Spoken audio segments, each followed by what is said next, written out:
Hello guys, welcome back to channel. എല്ലാവർക്കും നമ്മുടെ പുതിയ വീഡിയോയിലേക്ക് സ്വാഗതം. അപ്പം നമുക്ക് ഇന്നൊരു ചില്ലി പനീർ ഉണ്ടാക്കിയാലോ? ഇതെൻ്റെ ഓൺ റെസിപ്പിയാണ് കേട്ടോ.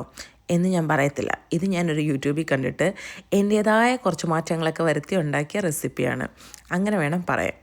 അപ്പോൾ ഗൈസ് നമുക്ക് തുടങ്ങാം. അപ്പോൾ നമ്മളൊരു പാൻ എടുത്തിട്ട്, പാൻ എന്നല്ലേ പറഞ്ഞത്, ചില സമയത്ത് എൻ്റെ നാക്കങ്ങ് ഉടക്കും.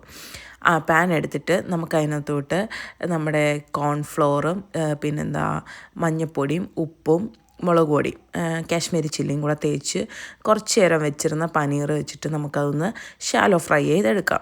ഇച്ചിരി എണ്ണ ഒഴിക്കണം കേട്ടോ, എന്നാലേ അതൊന്ന് മൂത്ത് വരത്തുള്ളൂ. ബാക്കി എണ്ണയ്ക്കകത്ത് നമുക്ക് ഇത് ഉള്ളിയും വഴട്ടാം. പക്ഷേ എനിക്ക് അങ്ങനെ പറ്റിയില്ലായിരുന്നു കേട്ടോ, അതൊക്കെ പറയാം. അപ്പോൾ നമുക്ക് ഈ പനീർ ഷാലോ ഫ്രൈ ചെയ്തെടുക്കാവേ. ഈ പനീർ എന്ന് പറഞ്ഞ സാധനം നിങ്ങളൊക്കെ കുഞ്ഞിലേ തൊട്ട് കണ്ടിട്ടുണ്ടോ?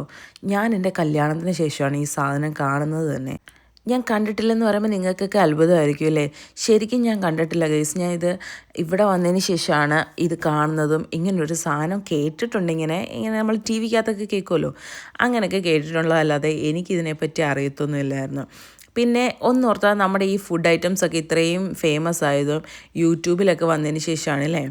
അപ്പോൾ നമ്മുടെ കൊറോണയ്ക്ക് ശേഷമാണ് ഈ യൂട്യൂബും ഇത്രയും സോഷ്യൽ മീഡിയയൊക്കെ ഹിറ്റായി വരുന്നത്. അപ്പോൾ കൊറോണയുടെ ആ ഒരു ഇടയ്ക്കായിരുന്നു, ഒരു ലാസ്റ്റ് ടൈമായിരുന്നു ഞങ്ങളുടെ കല്യാണം. കൊറോണ തീരുന്ന ആ ലാസ്റ്റ് ടൈമിൽ. അത് കഴിഞ്ഞാണ് ഈ സോഷ്യൽ മീഡിയയൊക്കെ ഇത്രയും, ഒരു 3-4 വർഷം കൊണ്ടാണ് ഈ സോഷ്യൽ മീഡിയയൊക്കെ ഇത്രയും ഹൈപ്പായതും ഇത്രയും ആൾക്കാർ സോഷ്യൽ മീഡിയ യൂസ് ചെയ്യാൻ തുടങ്ങിയതും ഇങ്ങനെ ഏണിങ്സ് കിട്ടുമെന്ന് അറിഞ്ഞതും ഒക്കെ അങ്ങനെ തന്നെയാണ് അല്ലേ? അപ്പോൾ ഞാനും അങ്ങനെ തന്നെ കിട്ടുമെന്ന് അറിഞ്ഞിട്ട് തന്നെയാണ് കേട്ടോ ഈ യൂട്യൂബ് തുടങ്ങിയതൊക്കെ. എന്തിനാണ് നമ്മൾ കള്ളം പറയുന്നത്? സത്യം പറയണമല്ലോ. നിങ്ങളോടൊരിക്കലും കള്ളം പറയേണ്ട കാര്യമില്ല. ഞാനും യൂഷ്വൽ പഠിത്തം കഴിഞ്ഞ് കുഞ്ഞുണ്ടായതിൻ്റെ കാര്യം കൊണ്ട് ജോലിക്ക് പോകാൻ പറ്റാതെ വീട്ടിലിരിക്കേണ്ടി വരുന്ന ഒരു വീട്ടമ്മയാണ് ഞാനും ഇപ്പോൾ. അപ്പോൾ എനിക്ക് തോന്നി യൂട്യൂബൊക്കെ തുടങ്ങാം. സ്വന്തമായിട്ട് ഒരു ഏണിങ്സ് ഉണ്ടെങ്കിൽ നമ്മുടെ മോൻ എന്തെങ്കിലും വേണമെന്ന് പറയുമ്പോൾ എങ്കിലും എന്തെങ്കിലും ഒന്ന് വാങ്ങിച്ചു കൊടുക്കാമല്ലോ. അപ്പോൾ അങ്ങനെ എനിക്കിപ്പോൾ യൂട്യൂബിൽ ഏണിങ്സൊന്നും ഉണ്ടെന്നല്ല കേട്ടോ, ഞാൻ യൂട്യൂബിലേക്ക് വന്നത് ആണെന്നുള്ള കാര്യമാണ് പറഞ്ഞത്. അപ്പോൾ എന്നെപ്പോലെ ആയിരിക്കും എല്ലാ വീട്ടമ്മമാരും യൂട്യൂബ് ചാനൽ തുടങ്ങിയതും ചെയ്തതും ഒക്കെ. അപ്പോൾ അതുപോട്ടെ, പനീറിൻ്റെ കാര്യമല്ലേ നമ്മൾ പറഞ്ഞു വന്നത്. അപ്പോൾ ഈ പനീർ ഇത് മിക്സിക്കകത്തിട്ട് ഒന്ന് കറക്കിയെടുത്താൽ ഇങ്ങനെ ആവും കേട്ടോ. പക്ഷേ എനിക്ക് അതിനോട് താല്പര്യമില്ലാത്തതുകൊണ്ട് ഞാൻ ആ സ്പൂൺ വെച്ച് തന്നെ അത് ഉടച്ചെടുത്തു. ഞാൻ നോൺ സ്റ്റിക്ക് പാനിൽ നിന്ന് ആ പനീർ വേറൊരു പാത്രത്തിലോട്ട് മാറ്റിയപ്പോഴത്തേക്ക് ആ എണ്ണയെല്ലാം കൂടെ ആ പനീറിനോട് അങ്ങോട്ട് പോയി ഗൈസ്. അതുകൊണ്ട് പിന്നെ ഞാനൊരു ശകലം ഉള്ളി വാടാനും ക്യാപ്സിക്കം വാടാനും മാത്രമുള്ള എണ്ണ എടുത്തിട്ട് ഇച്ചിരി എണ്ണ ഒഴിച്ചു. നമുക്കിതിന് ഇച്ചിരി അധികം എണ്ണ വേണം. അപ്പോൾ ഞാൻ ഓർത്ത് ആ പനീർ ഇങ്ങോട്ട് ഇടുമ്പോഴത്തേക്ക് എന്തായാലും സെറ്റ് ആയിക്കോളും. അപ്പോൾ കുറച്ച് എണ്ണ ഒഴിച്ചിട്ട് അതിനകത്തോട്ട് ടേസ്റ്റിന് വേണ്ടി പെരിഞ്ചീരകം ഇട്ട്, പിന്നെ നമ്മുടെ കുഞ്ഞായിട്ട് കുനുകുന അരിഞ്ഞ സവാള അതും, പിന്നെ ചെറുതായിട്ട് അരിഞ്ഞ ക്യാപ്സിക്കവും കൂടി ഇട്ട് നന്നായിട്ട് ഉപ്പും മഞ്ഞൾപ്പൊടി ഇട്ട് വഴറ്റണം. ഉപ്പും മഞ്ഞൾപ്പൊടി ഉപ്പിടുമ്പോൾ പെട്ടെന്ന് വാടുമെന്നാണല്ലോ പറയുന്നത്.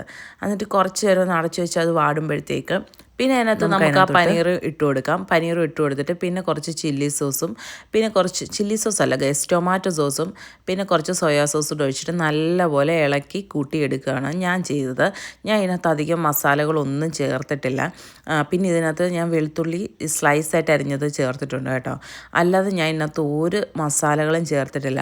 ആ പനീർ മാഗ്നേറ്റ് ചെയ്യാൻ ചെയ്ത മസാല, മുളക് പൊടി, മല്ലിപ്പൊടിയല്ല മഞ്ഞൾപ്പൊടിയും ഉപ്പും, അല്ലാതെ ഞാൻ ഒരു മസാല പോലും ഇതിനകത്ത് ചേർത്തിട്ടില്ല കേട്ടോ. പിന്നെ അധികമായിട്ട് ചേർത്തത് സോയാ സോസും ടൊമാറ്റോ സോസും ആണേ. പക്ഷെ നല്ല ടേസ്റ്റ് ആയിരുന്നു കേട്ടോ. നമ്മുടെ മക്കൾക്കൊക്കെ ഉണ്ടാക്കി കൊടുത്താൽ അവർക്ക് ഇഷ്ടപ്പെടും. അധികം എരിവുമില്ല, പ്രോട്ടീനാണ് പനീറും, അവർക്ക് ഇഷ്ടപ്പെടുകയും ചെയ്യും. പിന്നെ ഈ ക്യാപ്സിക്കോ ഉള്ളിയൊക്കെ വെജിറ്റബിൾസ് ആയിട്ട് അവർ ഉള്ളിൽ പോവുകയും ചെയ്യും കേട്ടോ. സോസൊക്കെ ഇച്ചിരി ചേർക്കുന്നതുകൊണ്ട് അവർക്കത് ഇഷ്ടപ്പെടുകയും ചെയ്യും. സോസൊന്നും ഒരിക്കലും നല്ലതല്ല, പക്ഷേ അവർക്ക് ഇഷ്ടപ്പെടുന്ന രീതിയിൽ ഇതൊന്ന് ട്രൈ ചെയ്ത് നിങ്ങൾ നോക്കി കൊടുക്കണം കേട്ടോ. നല്ല ടേസ്റ്റ് ആയിരിക്കും. ഞാൻ ചില്ലി പനീർ ഉണ്ടാക്കുന്ന വീഡിയോ കണ്ടോ? ഞാൻ പറഞ്ഞില്ല, ഞാൻ യൂസ് ചെയ്ത എണ്ണ മുഴുവൻ ഈ പാത്രത്തിലായിപ്പോയി ഗൈസ്. അപ്പോൾ ഇത്ര എണ്ണ കണ്ടിട്ട് നിങ്ങൾ വിചാരിക്കാതെ, ഞാൻ ആ ഉള്ളി വാടാനുള്ള എണ്ണ മാത്രമേ ലാസ്റ്റ് യൂസ് ചെയ്തുള്ളൂ. എന്നാലേ ഇതൊന്ന് ഫ്രൈ ആയി വരത്തുള്ളൂ കേട്ടോ. ചിലർ ബട്ടർ യൂസ് ചെയ്യാറുണ്ട്. ബട്ടർ യൂസ് ചെയ്താൽ കുറച്ചുകൂടെ ടേസ്റ്റ് ആയിരിക്കും കേട്ടോ പനീറിന്. ഞാൻ പിന്നെ ബട്ടർ ഇല്ലാത്തതുകൊണ്ട് നമ്മുടെ സൺഫ്ലവർ ഓയിൽ വെച്ച് ചെയ്യുമായിരുന്നു.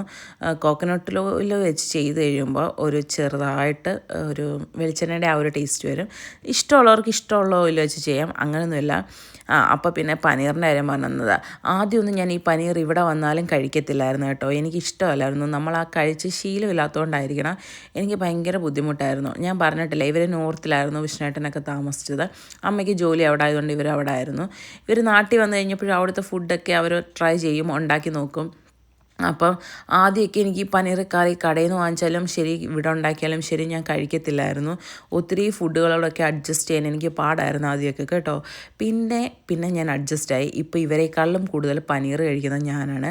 വെളിയിൽ പോയി ഫുഡ് വാങ്ങിച്ചാൽ ഞാനായിരിക്കും പനീർ ഓർഡർ ചെയ്യുന്നത് കേട്ടോ. ഇതാ നമ്മുടെ കറി ഇതേ നല്ല ടേസ്റ്റ് ആയിട്ടുണ്ട് കേട്ടോ. നല്ല ടേസ്റ്റും ഉണ്ടായിരുന്നു. ഒരുപാട് അധികം മസാലകൾ ചേർക്കാത്തതുകൊണ്ട് കുട്ടികൾക്കും ഇഷ്ടപ്പെടും. നല്ലതാണേ. അപ്പോൾ നിങ്ങളൊക്കെ ഒന്ന് ട്രൈ ചെയ്ത് നോക്കണം. അവസാനം മെയിൻ പൊടിക്ക് നമ്മുടെ മല്ലിയിലയും കൂടെ, മീൻസ് നോർത്ത് ഡിഷിന് മൊത്തം മല്ലിയില. ഇപ്പോൾ നോർത്ത് എന്നല്ല, കേരളത്തിലെ എല്ലാ ഡിഷസിനും നമ്മൾ മല്ലിയില ചേർക്കാറുണ്ട്.